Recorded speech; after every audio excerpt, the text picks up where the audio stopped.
So hello everyone. I'm very happy to have such opportunity to have today a very good discussion with very experts around the vehicle, around the table, if I may say.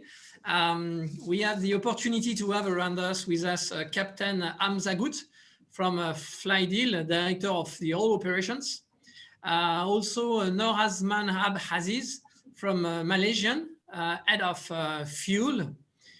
We also have the opportunity to have from KLM, the Innovation Strategy Manager, Asteris, Apostolidis. And sorry for the names. So very happy. The core of our discussions will be how efficient is your airlines today, how to dig deeper with data analytics, how to establish optimal aircraft volumes with data to significantly reduce weight, fuel burns, and the all emissions. So I'm Didier Bréchemier, happy, as I mentioned, to lead and to moderate such a discussion. I am the senior partners at Roland Berger, leading the whole transportation and aviation practice. I started my career for an airline in France and then worked for British Airways. And now I'm really involved in a lot of transformation, operational excellence for the whole entire aviation businesses. And yes, happy to be here. So maybe I propose to structure our roundtable today on 4 main topics. The first one will be the stakes. Then we could open discussion around future technologies. Then what are the real main data issues today for increasing such sustainability? Is the data is a key issues we have to address. And the last one, maybe in a nutshell, what could be the activities could be covered. So as you know, a lot of initiatives have been already launched by the aviation industry. It's key, it's critical, the flight chain and whatever.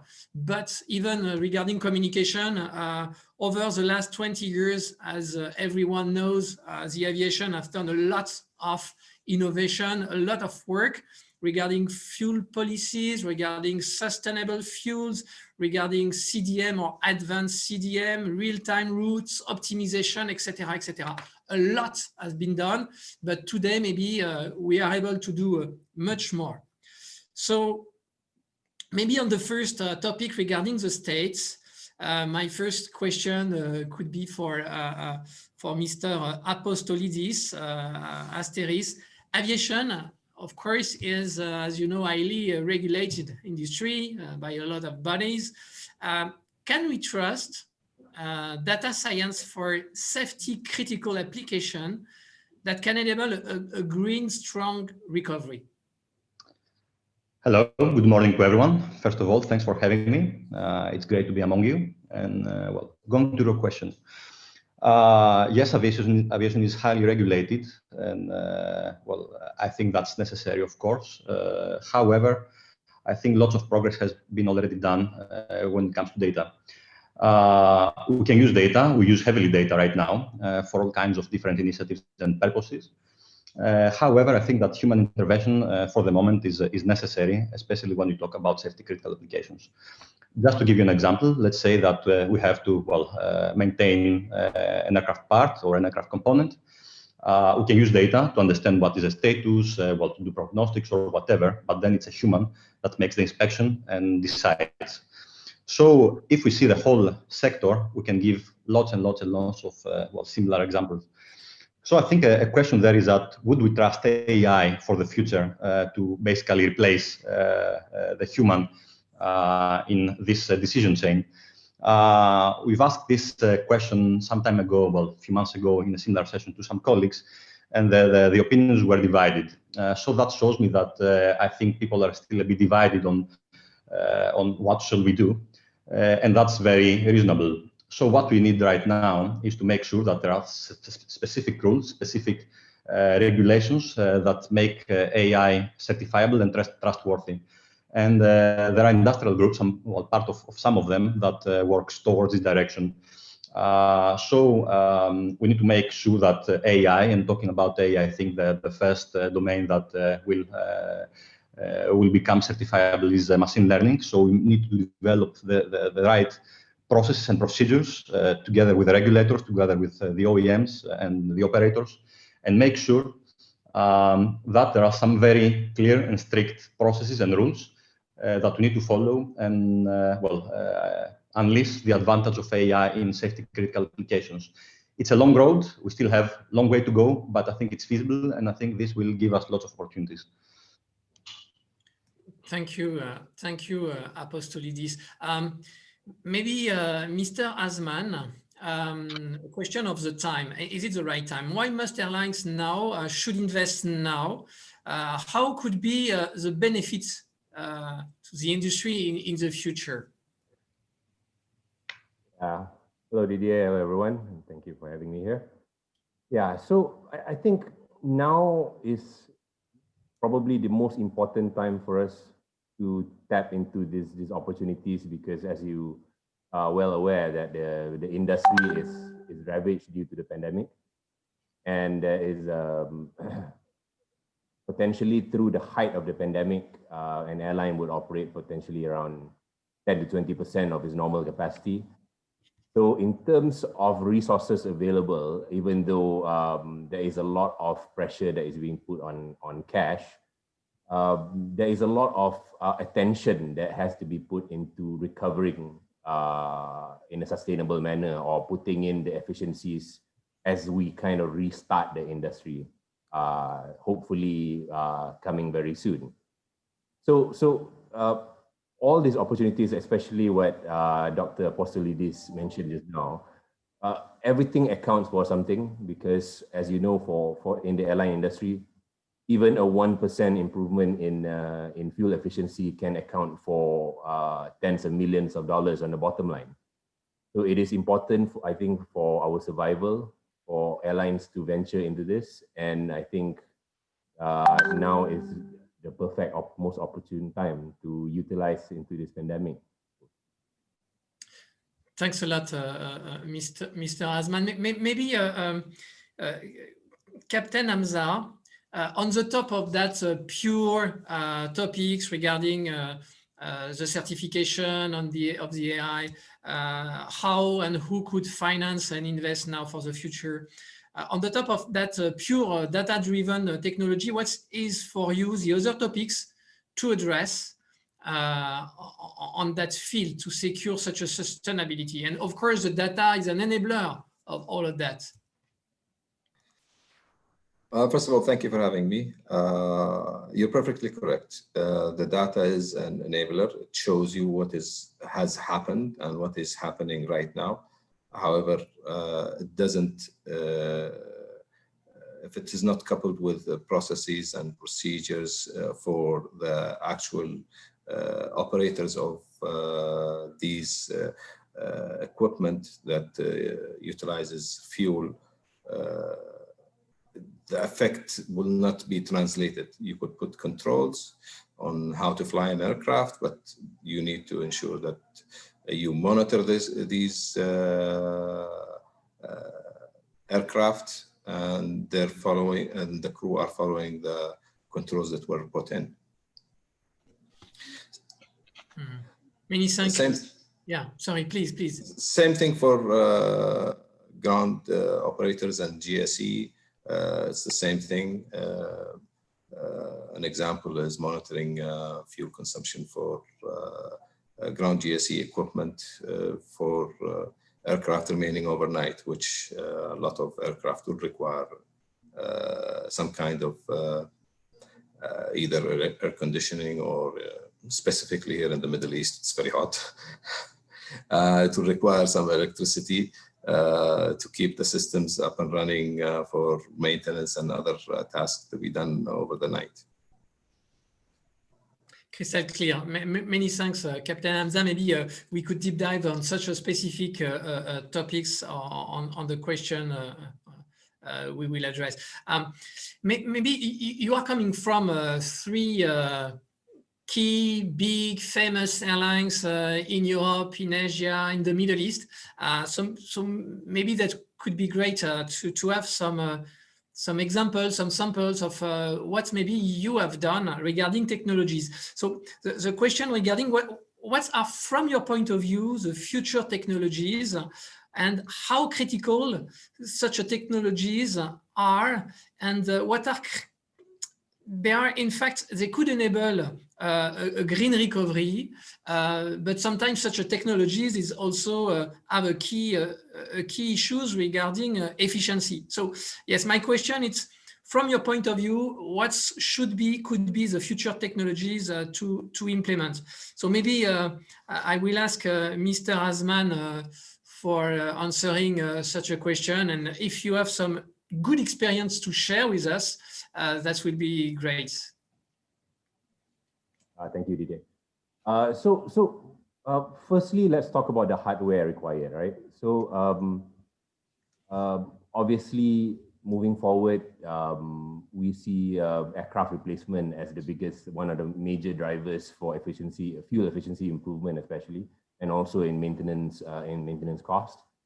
So this is not something that you would do every day. So an airline would typically keep an aircraft for maybe a period of 10, 12 years, and sometimes 15 years.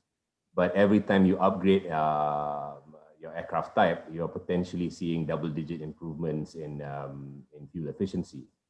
So apart from that, there's also hardware on the ground. So Captain Hamza mentioned GSE just now. So we are looking forward to perhaps a more efficient GSE system and network, potentially utilizing hybrid technologies or electric hybrid technologies. And I know in our earlier discussion today, Didier, you mentioned the taxi bot.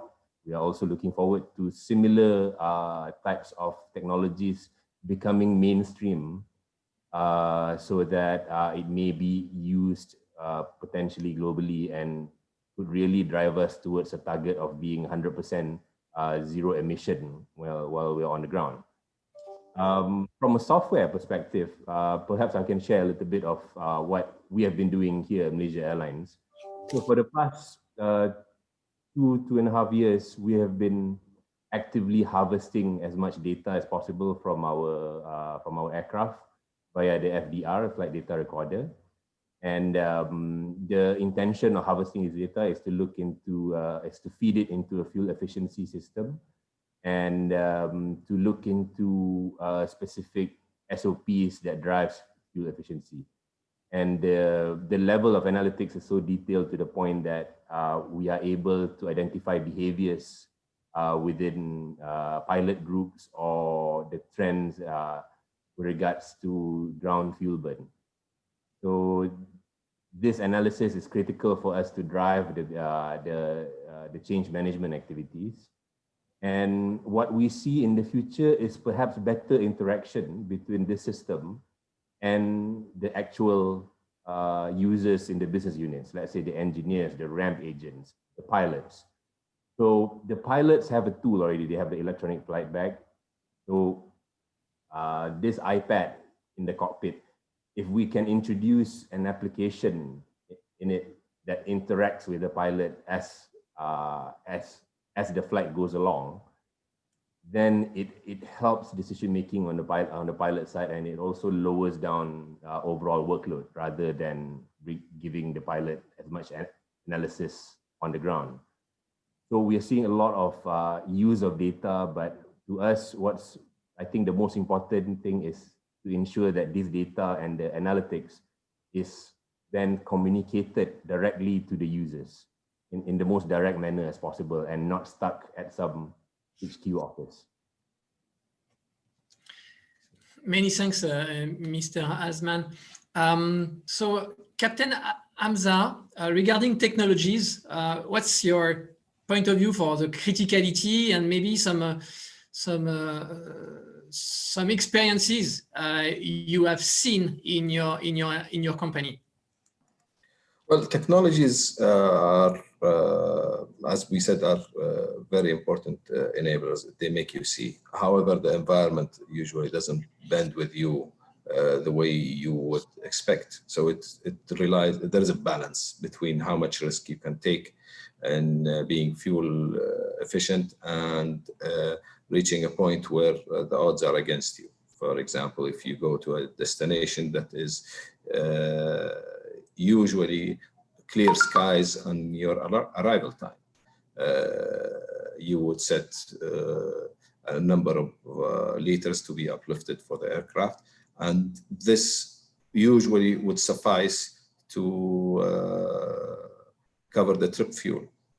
However, in some cases, when there are contingencies that have to be taken into consideration, or things change beyond what you would expect, you would end up risking passengers and aircraft for being at a critical stage where there is not enough fuel on board the aircraft for that flight, which we, as an airline, we always avoid. So there is always contingency fuel, there is always a plan to analyze the data continuously.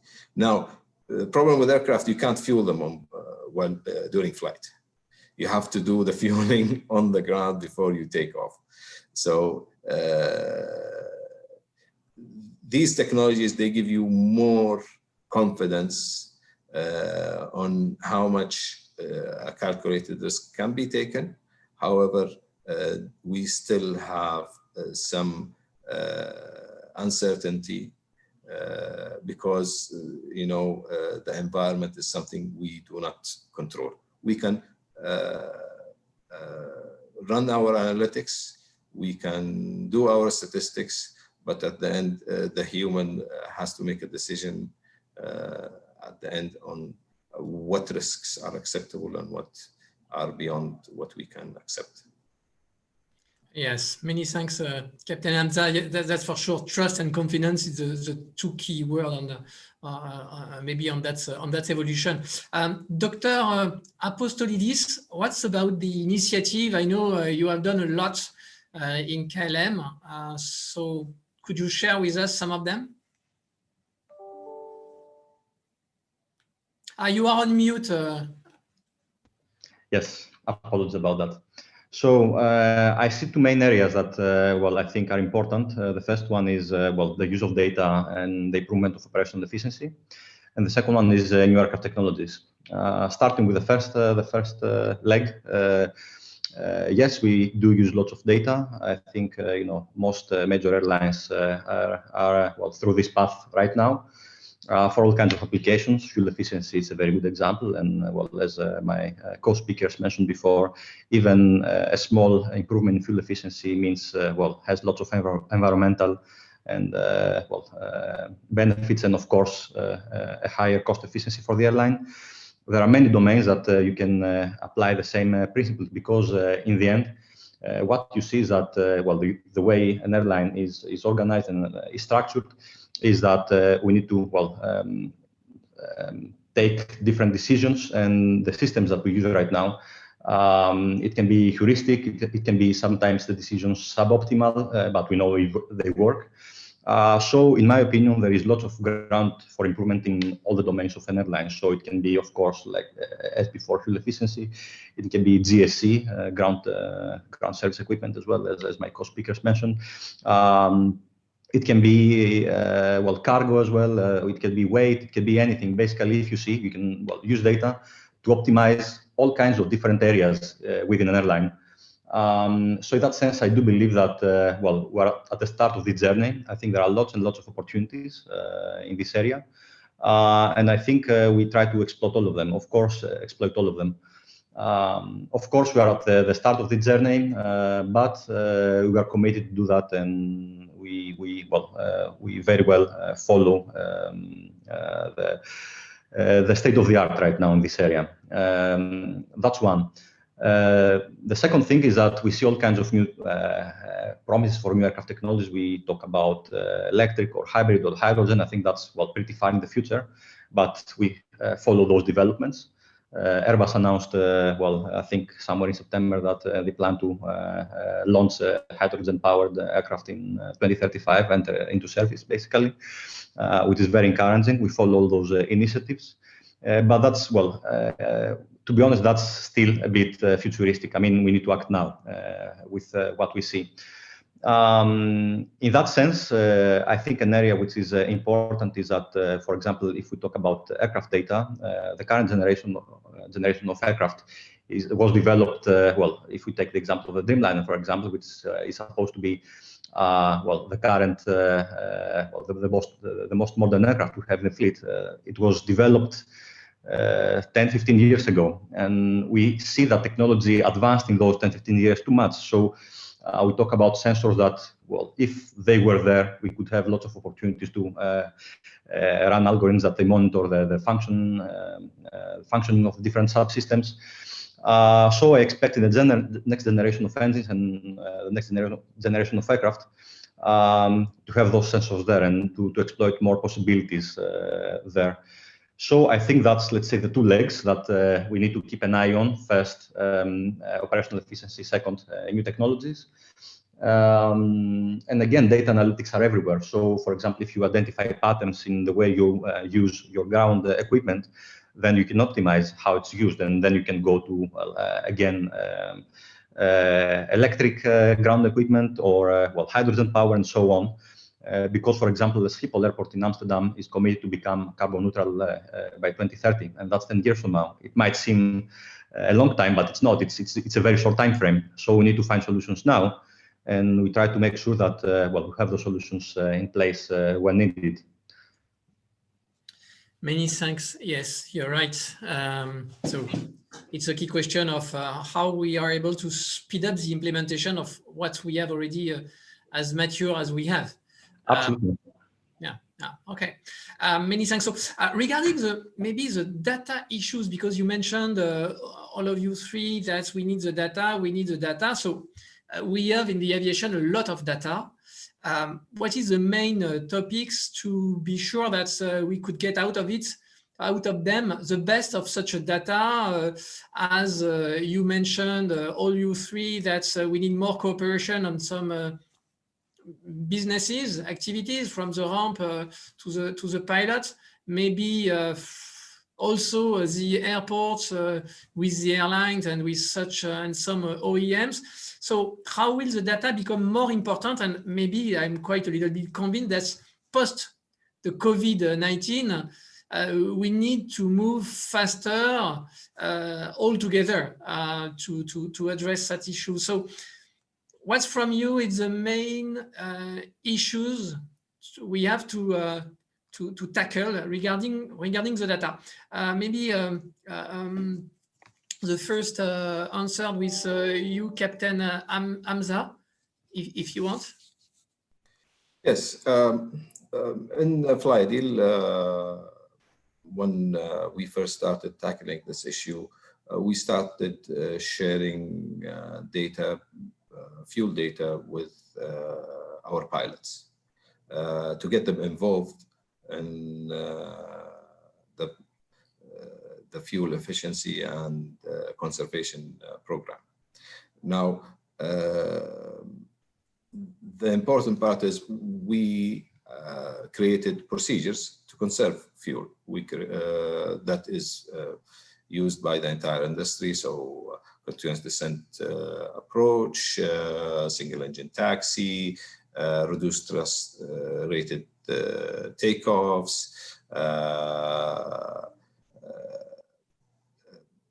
climb speeds, cruise speeds, cost index, so many things that we have introduced, and we gave the pilots, we told them these are the standard operating procedures for you guys to apply. However, they need to see the results. How is he improving? Did he make a difference? Did he participate? In addition, we made it partly as a challenge. So people would challenge the target that we have set as an average for the performance of pilots. This reflected very well across last year. We had improvement in our results, which came from just simply having the crew aware of what they're doing and how we are measuring and how do they measure themselves against pilots, and they started to rank themselves. They started to participate. They started to challenge the dispatchers, and the dispatchers also had the opportunity to interact with the pilots, specifically on fuel issues. In fact, they even went across and they started to challenge our air traffic management system, asking for more shortcuts, new routes, things like that to improve on our fuel efficiency, which, by the way, we dropped by 0.75% over the last year, just because of engaging our crew. And this was, and we used to send them the results on monthly basis, saying, okay, this is the average performance for a pilot, and this is your performance. Where do you stand? At the end of the year, these are the top ranked pilots who are fuel efficient. It is important to have them engaged. It's a bit risky because at the same time, engaging them and influencing fuel efficiency, some people might take it to the next level and they start to become over conservative to the point where they don't take the required fuel just to be ahead of the game. Well, you know, with all games, you have to play by the rules, and the rules are your minimum fuel is your minimum fuel. You can't go below that.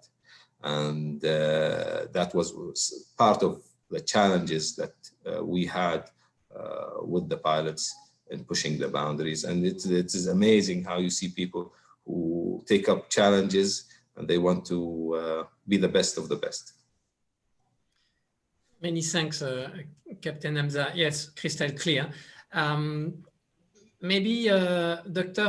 Apostolidis, from your point of view, the key question, and as you are an AI guy, what is for you the main topics? Is it, as you mentioned, certification? Is it the cyber securities? Is it what's, from your point of view, the main challenges? Yes, thanks for this question. First of all, I think, as I mentioned before, certifiability of AI and explainability that's based on the explainability of AI is a very important topic from an airline perspective. So I won't expand on that. But I think something else which is very interesting and very important is the following. We see right now that due to data sensitivity, and I think that's, of course, understandable, there are all kinds of silos within the industry. So organizations keep their data for their own, which is basically what we also do. That's self-explanatory. Data are valuable, are sensitive. So that's understandable. However, well, if we see it from a scientific point of view and from an AI point of view, what we see is that, well, combining data, well, in theory, if we could combine data somehow, that would create a common benefit for everyone. And that's because, let me give you an example. If we take the airlines of, well, our group, which is KLM, Air France, and Transavia, every airline has a specific operational profile. So we fly in specific regions of the world. And that happens with, you know, like, well, my co-speakers, the airlines have their own network. So if we see, well, to some extent, the data that we get, the operational data that we get from well, the flights are biased to some extent. And by biased, I mean that they, well, contain those attributes that are related to a specific way of flying. So as Captain mentioned before, well, if we use a derate, that depends on the length of the runway. So airlines that they have shorter runways, they cannot derate that much. Well, just an example. So that's not part of another airline. So we see that, well, different operators use all kinds of different ways of using their aircraft, and that's not visible in the data. So if we could somehow combine data from different operators, we could have data sets that are comprehensive. They cover lots of cases, and that could create lots of opportunities again, because this way we could be able to well, offer, for example, tailor-made maintenance. And in that sense, well, if maintenance is efficient, then that means that the use of material is efficient. And of course, fuel efficiency is higher too, for example, for engines. we can optimize the maintenance of engines. So the question is what we could do to share data among different organizations that they are competitors, but however, they have a common benefit in doing that. So there are all kinds of new interesting concepts where basically the data from different parties are not exposed to each other. However, they might be used in a, let's say, a neutral server, and then we can aggregate the results of an analysis on the top level. And in that sense, data safety, data security, and data sensitivity is guaranteed. However, if we can come into an agreement with, let's say, our customers as an MRO provider or with other interested airlines, we can use all of our data and create opportunities to make sure that we are more efficient when it comes to the way we operate different parts of our business. So that's a very interesting concept that, we pursue right now, and we are developing with some academic partners, with some industrial partners. And in my opinion, given the fact that post-pandemic, the world and the airlines will be in a pretty difficult position, regarding their finances and regarding, the years ahead will be a bit tough for the airline industry. I think that, this kind of synergies are important because they will mean cost efficiency and, they might consolidate a bit the whole aviation sector. Yes, many thanks for your answer. That's for sure. It's quite key to have some cooperation or co-competitors way for collaborating. Maybe in the past, the aviation did it on the distribution side when they invest in the global distribution system. And that's maybe something, it's a very great idea to have a third party to sort of guarantee, and the all efficiencies and synergies could benefit for the aviation, not competing an airlines against others, but to secure the sustainability of such a mobility as aviation is. So yeah, it's true.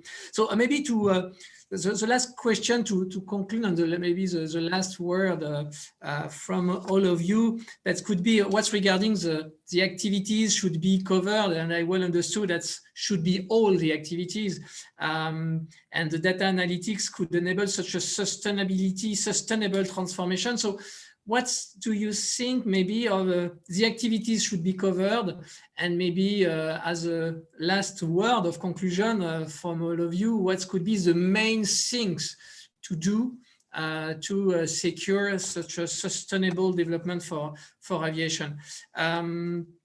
Maybe, yes, we could, Dr. Apostolidis, have you to answer such a question? Yes. Thanks for the question. Well, first of all, I think that we all agree that fuel efficiency is the most important case here, because, the fact is that the aircraft are the biggest producers of CO2 in aviation. I mean, if we take aviation, we have ground services, we have ground operations, flight operations, support, and so on. But the biggest part comes from flight operations. So I think that's the target area right now, to make sure that we have a good fuel efficiency.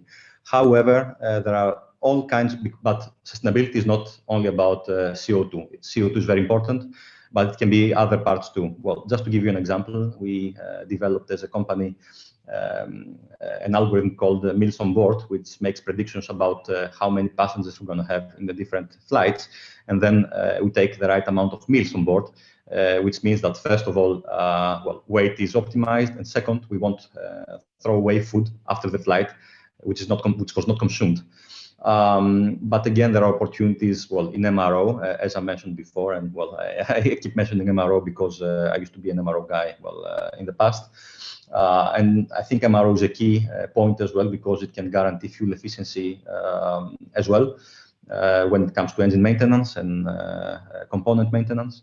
Then we have ground operations, and again, I think that's a very good example, because we can analyze the different ways we use ground equipment, for example, the ground power units or towing aircraft and so on, and make sure that those patterns can reveal a better way of operating them, of operating the equipment. It can be even IT. In our IT as Air France KLM, we have launched an initiative recently, last year, where we try to optimize R&D IT internally. Because if we follow all kinds of different surveys by big companies, for example, I was reading last year a report from IBM, which was indicating that the power consumption for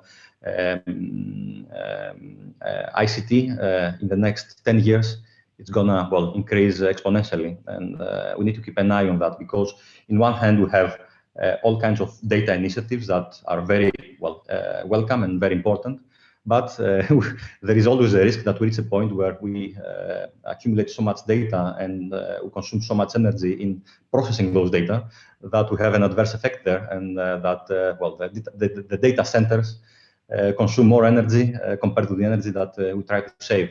So there is always a balance even there. So to conclude, lots of opportunities, but it's a very complex problem, and we need to keep the balance in all kinds of different areas. So this is why we need to have experts in all those areas and make sure that we talk to each other, we create synergies, and we move forward, because it's very important. The stakes are very important, and we need to make sure that we are up to the requirements of the regulators, our customers. And of course, I know that everyone these days has an internal motivation and internal drive to become more sustainable. Many thanks, Asteris. Maybe as not a last word, but a conclusion, Aziz, what is regarding the activities covered and the main topics, and maybe some good experience you would like to share, because you have not yet shared with all the attendees.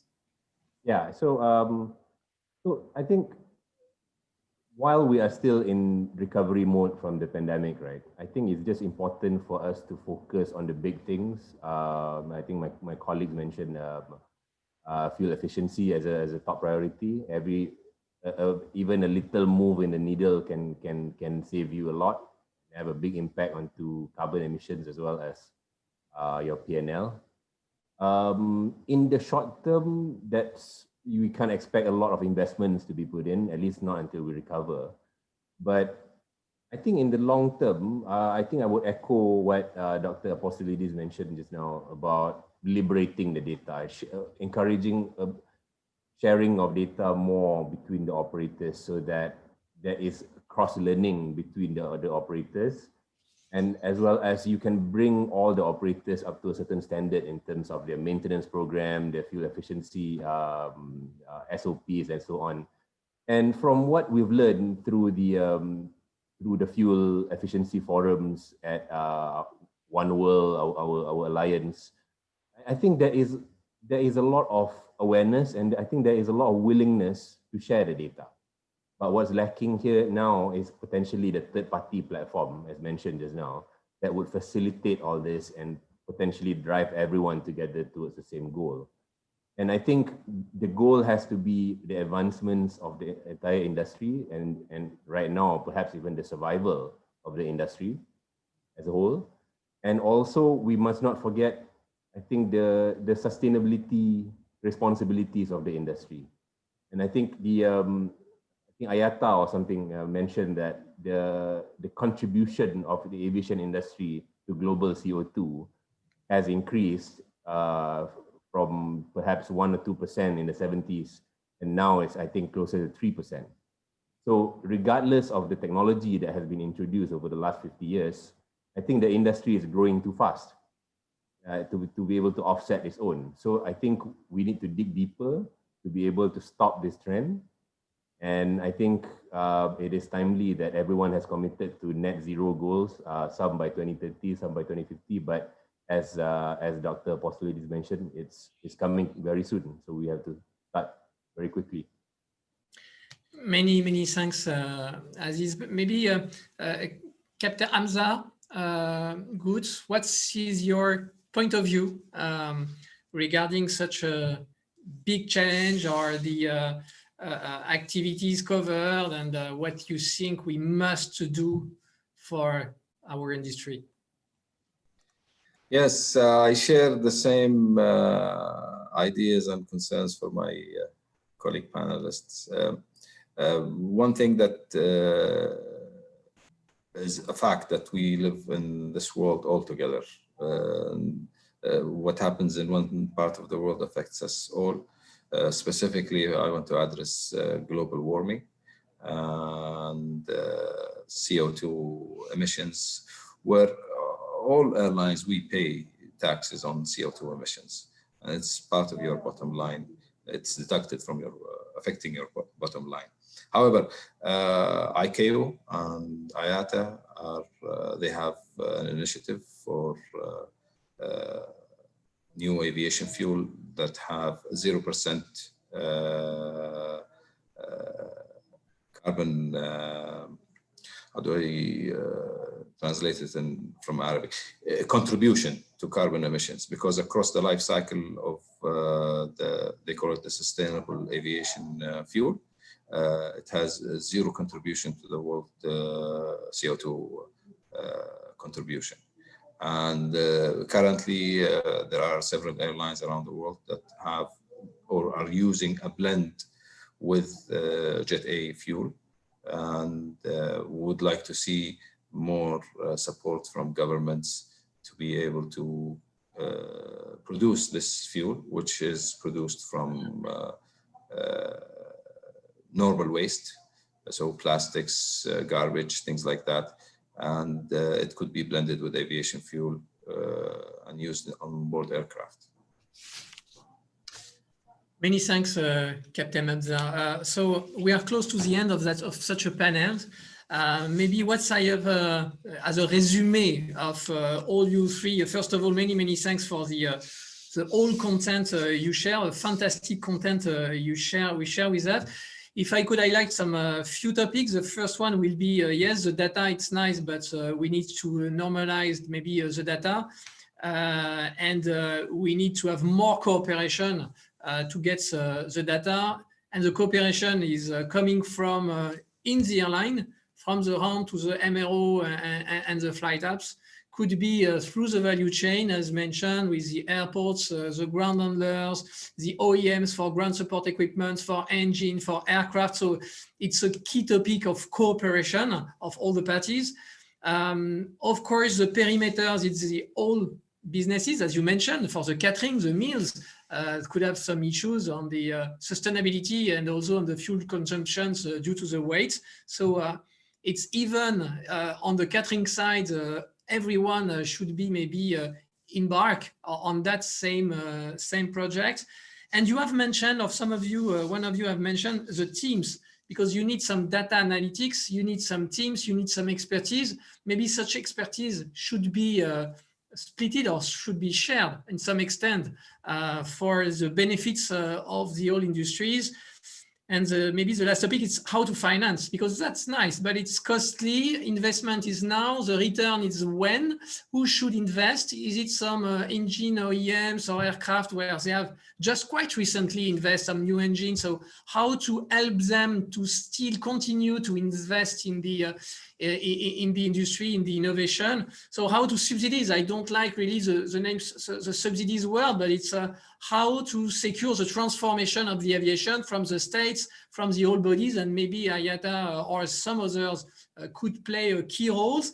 And as a conclusion, maybe the trust and confidence. It's what you have highlighted on the cybersecurity normalization to speed up, because what you've seen on the whole, your nice and great airlines, you have a lot of projects, but you have still in mind a lot of things to do.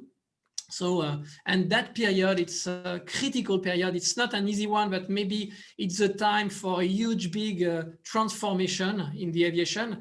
And everyone still to work together to empower the people, from the pilots to the guy on the ground. And maybe a last topic I really like you have, all you three, it's a third party to guarantee what we could do with the data regarding security, safety. So who could drive that? Maybe it's an airline, maybe it's a group, maybe it's the three alliances, maybe whatever. You should find the right bodies to share such a data for the benefits of the whole industry. So Many thanks to Captain Hamza, Mr. Azman, and Dr. Apostolidis.